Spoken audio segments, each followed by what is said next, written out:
Okay okay Prabhakar గారు, నేను మీ దగ్గరికి వస్తాను. ఒకసారి మీ దగ్గరికి వచ్చే ముందు ఒకసారి లక్ష్మీ నరసింహారెడ్డి గారి దగ్గరికి వెళ్దాం. లక్ష్మీ నరసింహారెడ్డి గారు, గుడ్ మార్నింగ్.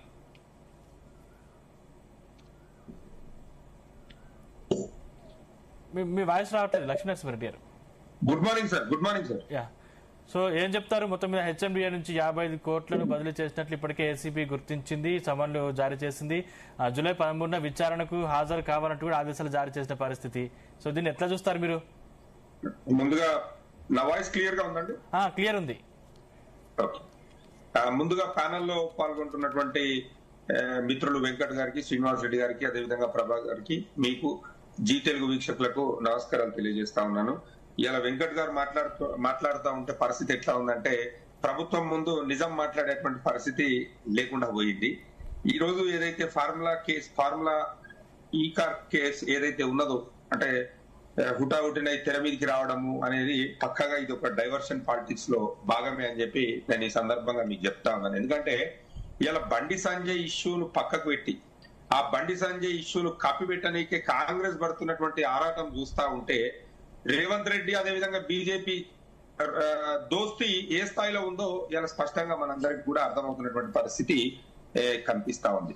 ఇలా ఏదైతే ఈవెంట్ అంతర్జాతీయ స్థాయిలో మరి మన హైదరాబాద్ యొక్క ఖ్యాతిని మరి పెంచాలనేటువంటి ఉద్దేశంతో ఏదైతే ఈవెంట్ చేపట్టారో ఈ కార్ రేసింగ్ అనేది, అయితే దాదాపుగా కేసుకి ఆ యొక్క ఈవెంట్ కి హైదరాబాద్ అదేవిధంగా వివిధ ప్రాంతాల నుండి ఒక 31,000 మంది పైచీలకు డైరెక్ట్ గా అటెండ్ కావడం జరిగింది ఆ యొక్క ఈవెంట్ ను చూడడానికి. అంటే దాంట్లో మోర్ దెన్ 60% బయట వాళ్ళే, హైదరాబాద్ కు సంబంధం లేని వాళ్ళు బయట వాళ్ళే ఇక్కడికి రావడం జరిగింది. ముఖ్యంగా వీళ్ళు పదే ఆ ఈవెంట్ ను ఏదో తప్పు జరిగింది, ఆ ఈవెంట్ లో ఏదో మోసం చేసిరు, దానివల్ల మన తెలంగాణకు మొత్తం నష్టం జరిగింది, కేవలం బీఆర్ఎస్ పార్టీ లాభపడ్డదని చెప్పి ఏదైతే అబద్ధ ప్రచారం చేస్తారో కొన్ని వివరాలు తెలుసుకోవాలి వీళ్ళు కూడా, వెంకట్ గారు కూడా. ఎందుకంటే ఇక్కడ డబ్బులు 55 కోట్లు మేము చెల్లించలేదు అని చెప్పి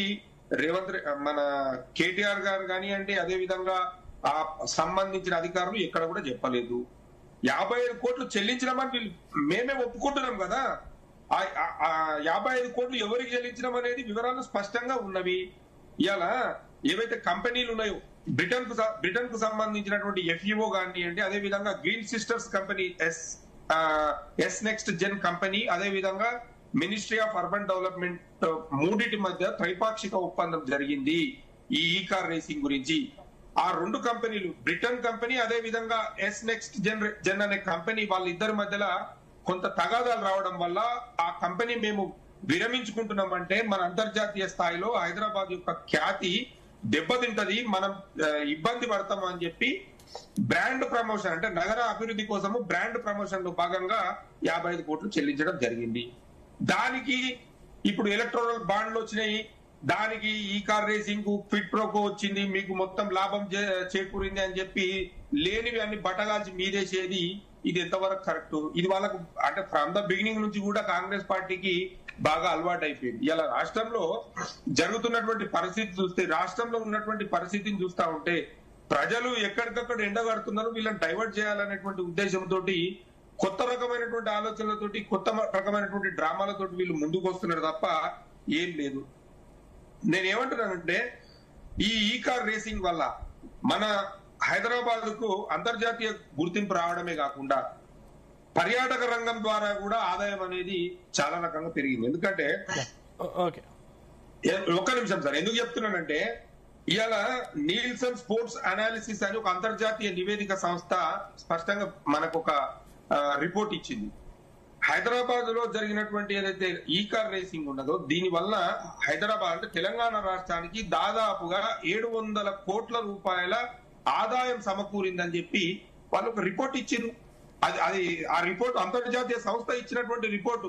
అది ఏ రకంగా వచ్చింది అంటే స్పాన్సర్షిప్స్ కానివ్వండి, లేకుంటే ఇక్కడ జరిగినటువంటి హోటల్స్ అకామిడేషన్స్ కానివ్వండి, ఫుడ్ కు సంబంధించిన విషయాలలో కానివ్వండి, మొత్తం అన్నింటినీ కలిపి దాదాపు ఒక 700 కోట్ల రూపాయల ఆదాయం వచ్చిందని చెప్పి ఏదైతే నీల్సన్ స్పోర్ట్స్ అనాలిసిస్ అనేది ఒక అంతర్జాతీయ సంస్థ మనకు ఇచ్చింది. అదే విధంగా దాదాపుగా ఒక 185 దేశాలల్లో ఈ కార్ రేసింగ్ అనేది ప్రత్యక్ష ప్రసారం జరిగిందండి. అది మన హైదరాబాద్ ఇమేజ్ అనేది 185 కంట్రీస్ లో దాన్ని బ్రాడ్కాస్ట్ చేయడం జరిగింది. దాని ద్వారా దాదాపు ఒక 30 కోట్ల రూపాయల ఆదాయం వచ్చింది. దాని ఎర్నడ్ మీడియా వాల్యూ ఉచిత ప్రసారం వల్ల ఒక 30 కోట్ల రూపాయల ఆదాయం వచ్చింది. ఇవన్నీ ఎందుకు చెప్పారండి? ఇవాళ ఎంతసేపు ఉన్నా 55 కోట్లు ఏదో తప్పు జరిగింది, 55 కోట్లు ఏదో అన్యాయం జరిగింది, ఇక్కడ 55 కోట్లు ఎత్తుకొని పోయినారు అని చెప్పి వీళ్ళు అబద్ధ ప్రచారం చేయడమే తప్ప ఏమైనా ఉందా? ఇలా కట్టింది ఇలా ఒక్క నిమిషం సార్, హోస్ట్ సిటీ ఫీజు అనేది మున్సిపల్ శాఖ కట్టడం జరిగింది. నేను ఒక విషయం వెంకట్ గారిని నేను ఒకటి అడుగుతాను. 2019, 2024 బీజేపీ పార్టీకి 6,060 కోట్లు ఎలక్టోరల్ బాండ్లు వచ్చినాయండి. తృణమూల్ కాంగ్రెస్ కు 1,609 కోట్లు వచ్చినాయి. కాంగ్రెస్ పార్టీకి 1,421 కోట్లు ఎలక్టోరల్ బాండ్ వచ్చినాయి. అంటే ఇవన్నీ ఎడికెళ్ళి వచ్చినాయండి? ఇవన్నీ కూడా మీకు క్విడ్ ప్రోకో తోటే ఇచ్చిరా? ఈ ఎలక్టోరల్ బాండ్ సిస్టమ్ అనేది అంటే బ్యాన్ చేసిన తర్వాత 2024-25లో ఈ తెలంగాణలో కాంగ్రెస్ పార్టీకి దాదాపు 500 కోట్ల రూపాయలు ఎలక్టోరల్ ట్రస్ట్ ద్వారా రావడం జరిగింది. అంటే ఇవన్నీ కూడా మీకు క్విడ్ ప్రోకో ద్వారానే వచ్చినాయా?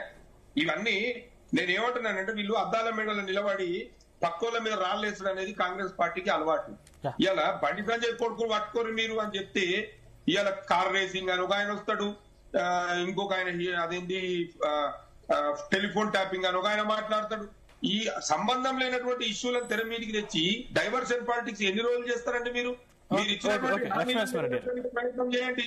మీరు తెలంగాణలో రైతులను నట్టేట ముంచిరు, కరెంటు లేక ఏడుస్తున్నారు, రైతు బంధు లేక ఏడుస్తున్నారు.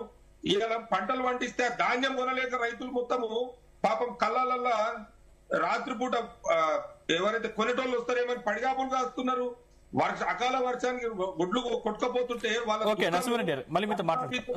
వీళ్ళు ఆపని లేక ఎంతసేపు ఉన్నా కానీ అవసరం లేనటువంటి ఇష్యూలను తెర మీదకి తీసుకొచ్చి ఇది ఇన్స్టాల్మెంట్ బేసిస్ లా అంటే మన టీవీ సీరియల్ ఎపిసోడ్ లాగా ప్రభుత్వాన్ని నడిపితే ఎట్లా? డైవర్షన్ పార్టీస్ బంద్ చేసుకోవాలి.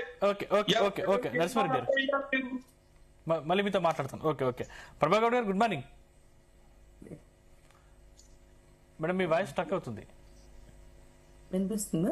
ఇప్పుడు వినిపిస్తుంది. సో ఎట్లా చూస్తారు కేటీఆర్ కి నోటీసులు, అదేవిధంగా ఇప్పుడు కొత్తగా అంటే బండి సంజయ్ ఇష్యూని డైవర్ట్ చేసేందుకు ఈ నోటీసులని బీఆర్ఎస్ వాదిస్తోంది. సో దీన్ని ఎట్లా చూస్తారు? ముందుగా ప్యానెల్ లో ఉన్న వాళ్ళకి నమస్కారం.